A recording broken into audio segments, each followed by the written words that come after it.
কি দেশের হয়ে কি বিপিএল, কোথাও রান পাচ্ছিলেন না লিটন দাস। টানা 0 রানে আউট হয়ে গড়েছেন রেকর্ডও। বিপিএল এর সবশেষ ম্যাচে বাধিত পড়েছেন দল থেকে, তবে সবকিছুকে পেছনে ফেলে অবশেষে রানে ফিরলেন জাতীয় দলের এই ডানহাতি ওপেনার। চ্যাম্পিয়ন্স ট্রফির দল ঘোষণার আগে আগে লিটনের ব্যাটে 73 রান স্বস্তি দিচ্ছে ক্রিকেট প্রেমীদের। বাংলাদেশের ক্লাসিক্যাল ব্যাটার নামে খ্যাত লিটনকে সবাই জানে ওপেনার বা ওয়ান ডাউনে নামা ব্যাটসম্যান হিসেবে। তবে ফর্মহীনতার কারণে 2016 সালের পর এবং নিজের 99তম ম্যাচে তাকে নামতে হয়েছিল 4-এ, আর শেষ ম্যাচে জায়গা পাননি ঢাকার প্লেইং 11-এ।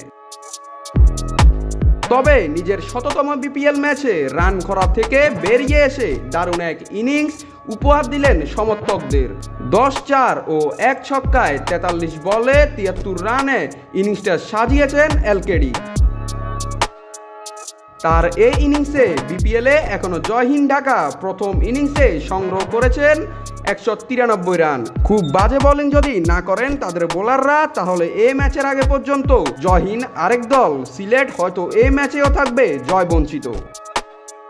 নাত রাহুল, নিউজ না স্পোর্টস।